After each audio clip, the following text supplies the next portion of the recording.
Hey there, it's Hilary, and today I'm going to be doing a book haul, half of which the books came from the Goodwill, the other half came from the town next to me having a book sale. They were selling them all for 25 cents a piece, so my mom and I took the kids there and we did some shopping. I also received an ARC, and I was super excited to receive this one. So this one is Girls of Paper and Fire. I'm super excited for this one. This book does not come out until October 23rd, but I am super excited to read this one. It is a fantasy. The cover art is gorgeous. It's backed by James Patterson.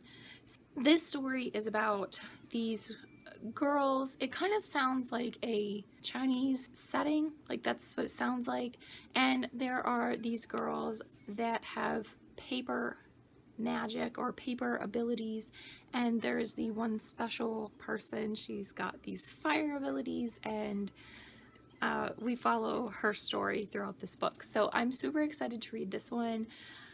I think it's really going to be a story that I really enjoy, and super excited to finally read that one. Probably won't read it until maybe September, and then hopefully do a book review after I finish reading it. So the books that I got from the Goodwill, I got 2 paperbacks and I got 2 hardbacks. Paperbacks were 50 cents a piece, the hardbacks were $1. So I actually came across, this was an ARC copy of Forest of the Thousand Lanterns. Obviously the book is out now, but since I found it in an ARC copy, it counts as a paperback book. So I picked this up. I wanted to read this book, and super excited to have found it. It was actually stuck on the children's bookshelf. I'm not sure why. I guess it sounded like a children's book. I have recently discovered that I need to start checking the children's book section, because sometimes there are some really good books that get stuck on the children's bookshelf by accident because people don't know that they're not children's books. I'm pretty sure actually I found all of the books this time on the children's section. The next one I got is Splintered. I believe this is like an Alice in Wonderland type retelling.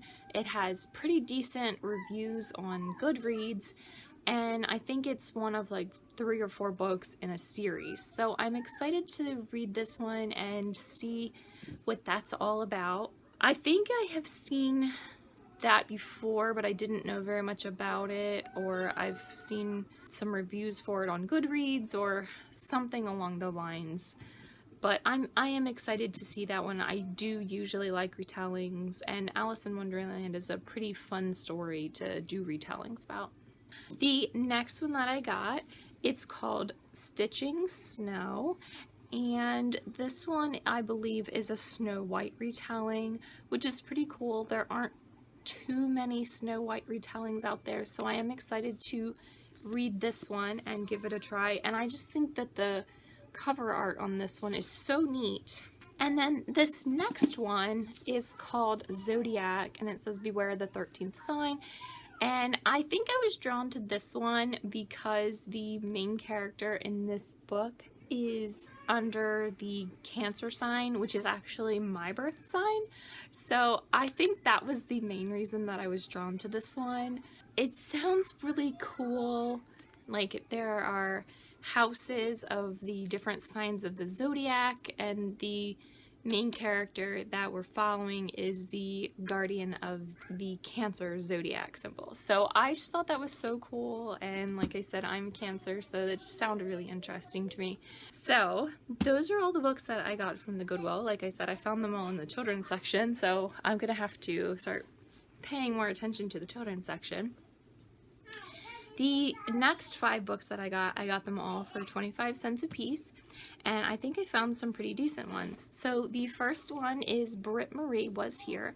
I have read My Grandmother Asked You to Tell You She's Sorry by Frederick Backman, and I have A Man Called Ov. It's in our jar for books to read for book club. So I am excited to give that one a try. I have heard that it's not as good as the other 2.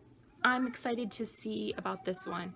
I really think that the 2 other books that he's wrote, A Man Called Ov and Britt Marie was here. I think it's super cool because they are characters that are mentioned in My Grandmother Asked Me to Tell You She's Sorry, but they're not main characters. They're just characters that live in the apartment building with the main character.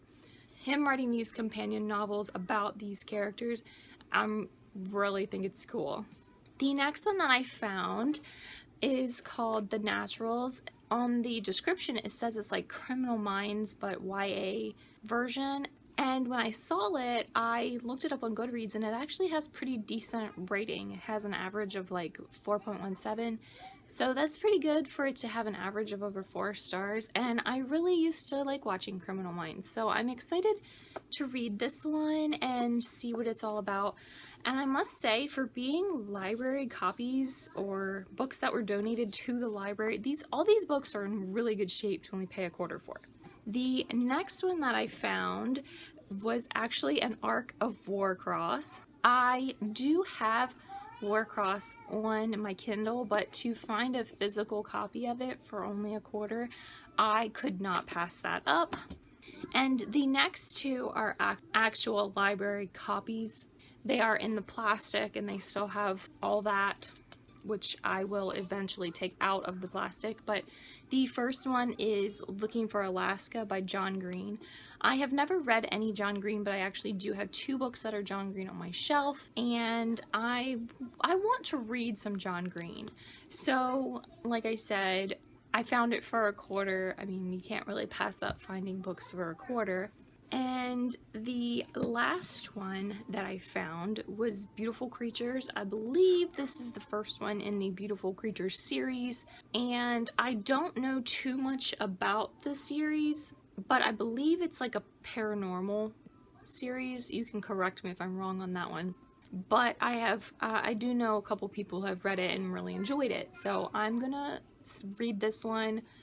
It was only $1. If I don't enjoy it, I'm not out very much.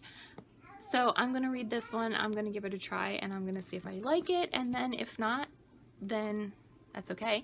If I do enjoy it, then I might be able to see about checking the other ones out from the library and reading the rest of the series. So those were all of my finds. It was a super fun day with my mom and my kids, going and looking at books. Like I said, they got a ton of books.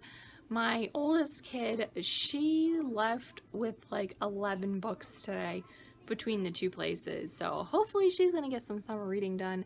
And my 2 littler ones, they left with a stack of books as well. So I've got a house full of readers here, and I always tell them I don't mind spending money on books for them. I don't like buying a ton of toys, but books, I will spend money on them. Thanks for joining me. If you liked this video, please feel free to leave me a like, and if you'd like to see more videos by me, please feel free to subscribe to my channel. And I will see you guys in my next video. Bye!